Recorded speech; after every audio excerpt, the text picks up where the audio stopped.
Welcome. This is Dark Tales by Annabel Hines. Every fairy tale begins with once upon a time, but the stories we grew up with weren't always meant for children. I'm Natalie, your guide through the darker side of folklore, and joining me is Annabel Hines, storyteller, historian, and fairy tale enthusiast. Together, we unravel the twisted origins, hidden meanings, and the chilling truths behind the tales the world thought it knew. These aren't bedtime stories, they're mornings, rituals, and reflections on who we once were. This is Dark Tales by Annabel Hines, history, fiction, and the darkness in between. Welcome, Belle. Yeah, thanks. So, Belle, today we are talking about Bluebeard. Yeah. The man with the key to death. Mm-hmm. All right. So tell me, can you just give us the story in your words? Okay. So, it's this guy who had a fine town, country, pretty much everything I guess a guy could have back then, and riches too. And he was actually made to be ugly. Say more. Okay. So he had a blue beard, and so that made him unattractive. So supposedly one day he had a neighbor who was a lady, I might add, had 2 daughters, and so he threw this party. He invited them and had their friends and their acquaintances and just about everyone they know to his castle, and they partied, fished, and hunt and everything for an entire week with no sleep. Why would they do that, Belle? They were guests. I don't know. That's what Bluebeard wanted. I guess it's what you do back then. I don't know. He was a twisted man. Okay. So yeah, it sounds like it already. Then again, he ends up. One of the daughters of the neighbors finds him attractive and a guy who can be loved. So he marries her. So the guy with the blue beard who's very wealthy. And ugly. Ugly. Ends up... throws a party. Mm-hmm. Ends up entrancing one of the daughters. Yes. Okay. And then what happens? They get married, and just within end of a month, he has to go out for business. So he lets his dear wifey bring a friend or so over while he's gone. So he gives her a couple of rules to obey, and so she breaks one of them. And so she kind of ditches her friend at one point, and she ends up finding this cavern that has dead bodies. What's the rule that she broke? There was where don't go into this closet. Because she could go into any room in the house, right? Yeah, any room. Did she have keys to all the rooms?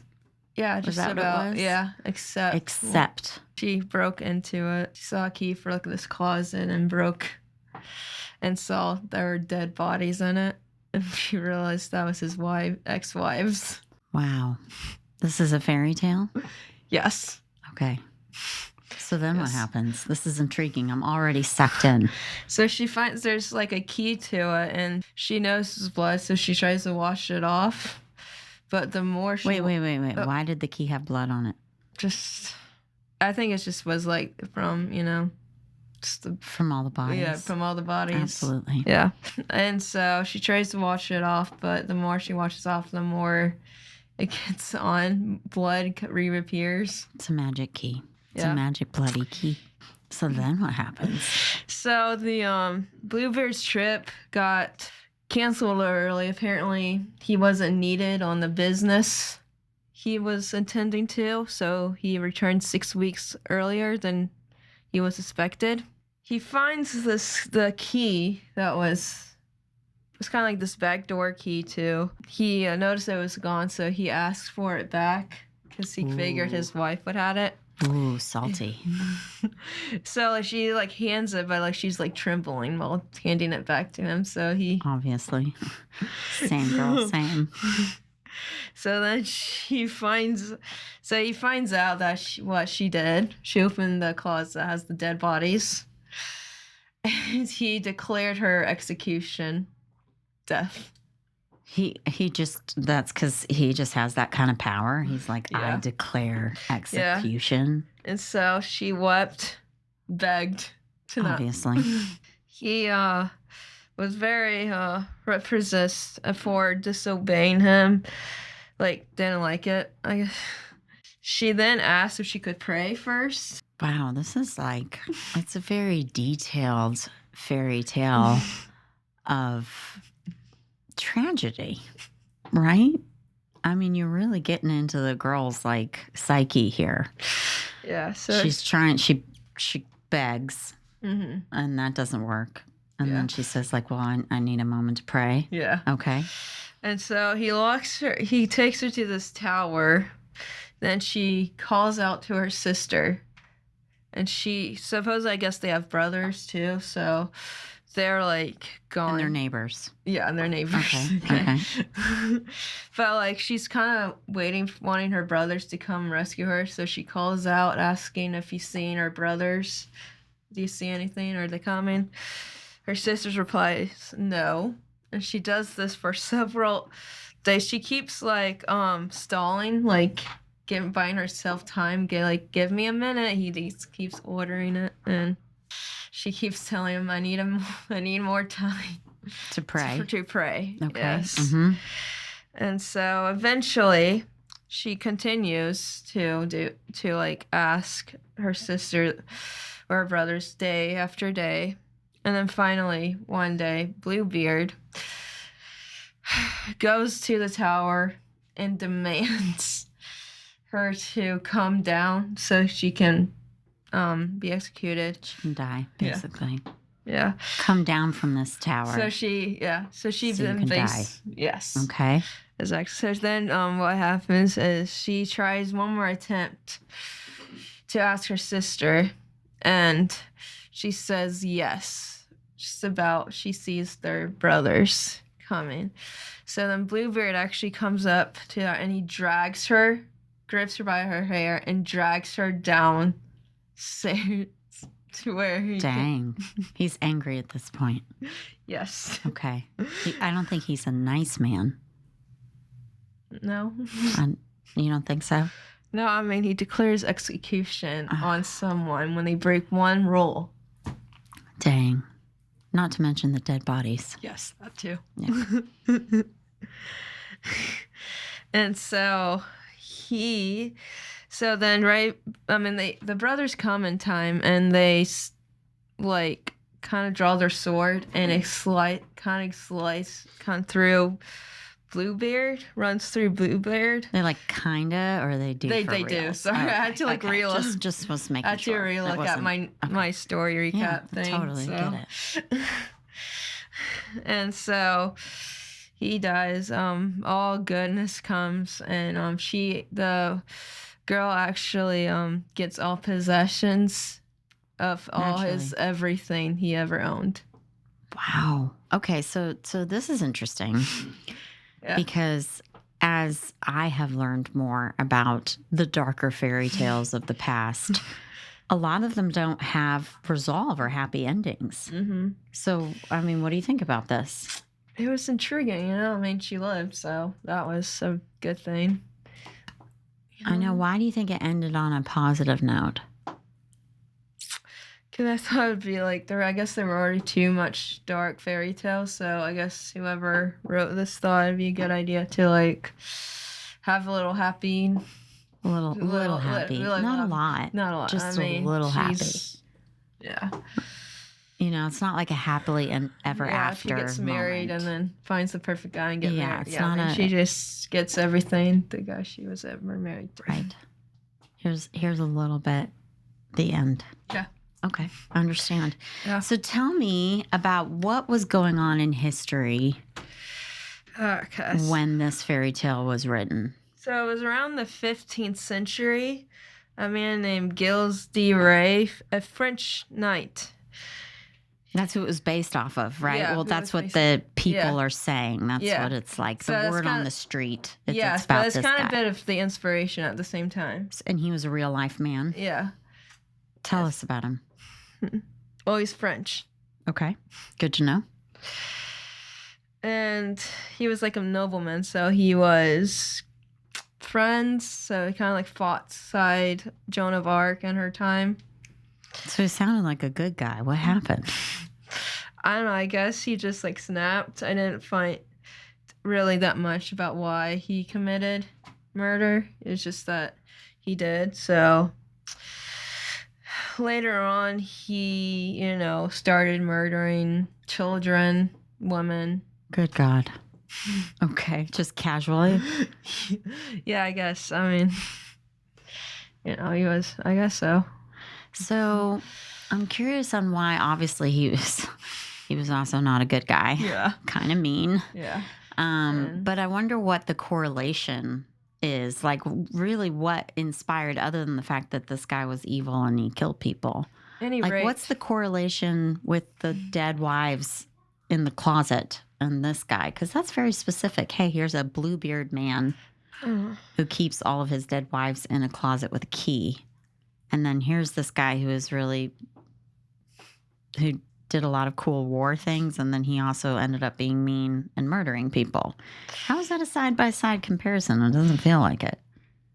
I don't know. I want to say my opinion. It was just how the story was written. Okay. But I could be wrong. Yeah.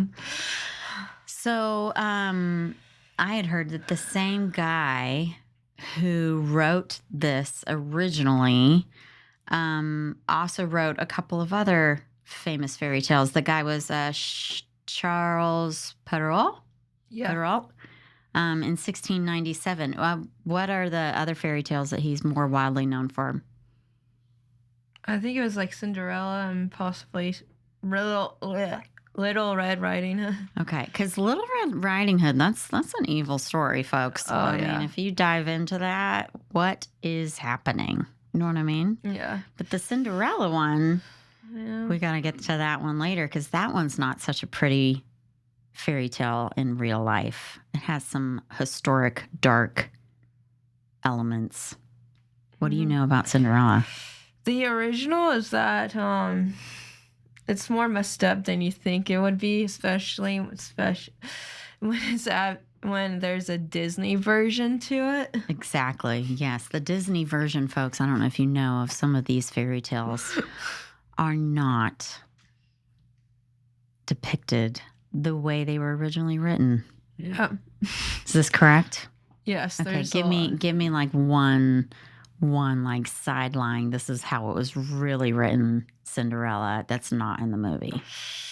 Wow. A little gory detail. Okay. So when it goes to the part where like the prince is trying to find Cinderella, and so it's kind of part where they're trying on the slipper. The stepsisters, in order to try to have it fit so that they can get to marry the prince, one of them cuts off their toe, and the other cuts off part of her heel. To try to fit in the glass slipper. Yeah. Is it a glass slipper in the thing, or is it the original? I think it's like a golden slipper. A golden slipper. So I'm assuming the slipper was pretty gross. Yeah. After they tried to do all those things. Yeah. Did the real Cinderella still have to try on the slipper after her? Yes. It had gotten bloodied. Yeah. They needed like the wife from Bluebeard to try to wash it. Yeah. But what if it was like that, where the blood just kept coming back into the slipper, just like the key? Yeah, I know. That would have been like full circle. You know what I mean? Yeah. That would have been really messed up. Yeah, like I think of so many, movies, right? Like, or stories, even novels of that like intrigue of the guy that is wealthy and he's got everything going for him and he throws these amazing parties and he's got this intrigue and mystery about him, right? And then like kind of sucks in the feminine character. Yeah. And then bad things happen, right? Yeah. He's not who he appears to be. Yeah, that kind of thing. That's interesting. That's very, when you really think about it, there's a lot of movies and all that and TV shows and that were inspired by it. Do you know any specific that can like come to your head? Like inspirational fairy tales? Yeah, that like were probably loosely based on this type of story. No. Shoot. Sorry to disappoint you. That's okay. I'll keep going. What can you tell about like the historical context of this? Like, there was obviously a lot going on. Mm-hmm. What do you know in history that was going on during the time period of when he wrote it? Poverty, probably. Lots of poverty. Division of statures, right? Yeah. Of different, like, hey, this person's really wealthy, and this one. Mm-hmm. Yeah. And another thing that when I was looking about this is the idea of how scary arranged marriages would have been back in that day. Yeah. Oh, yeah. I mean, you never know who you were going to marry. So, especially for women, mm-hmm. they were kind of treated like goods. So they were used for money, power, influence, strategic relationships. Yeah. So I'm imagining it would be really like the outcomes, the repercussions of that was probably a lot of real life stories of what? Yeah. Of women getting abused. Yeah. I wonder if we should, start diving into the fun facts of how many of those relationships went wrong. What do you think, just off the top of your head? What's the percentage you think? Compared to now? Mm-hmm. 3,000. You heard it first, folks. You heard it first. Any other last words of the symbolism behind Bluebeard that we think? What are some lessons we can learn from this historically dark, gruesome tale? Don't trust ugly guys. Don't trust ugly guys. What else? Thanks for that hot tip, Annabelle. Yeah. I would say also, don't listen if there's a rule. It's very restricted. You can end up finding something you don't ever want to know this. Oh, that's deeply intriguing and mysterious. Yeah. Can I ask you a question? Yeah. What about this sister? She kept calling from the tower to the sister, and the sister seems completely ambivalent. What do you think her deal was? I don't know. Just living life, and also at the same time caring for her sister, making sure. I mean, she was kind of married to this wealthy guy who had maybe secrets. She was jealous. I don't know. I mean, like, think about it. Okay, like, she's in the tower, and I'm like, hey, sister, are our brothers back yet? If my voice is a little shaky, I'm like, oh my God. And the sister's like, nah, they're not. She seems like whatever. What do you think? Maybe a little, but I guess it's just because she has her sister, that she has a husband. Yeah. But, yeah. So jealousy could also be a killer. Yeah. A subtle killer. Mm-hmm. Interesting. Well, Annabelle, thank you so much for joining me. Yeah. Dark Tales with Belle Hines. I can't wait for our next episode. Are you ready for it? Yeah. Are you?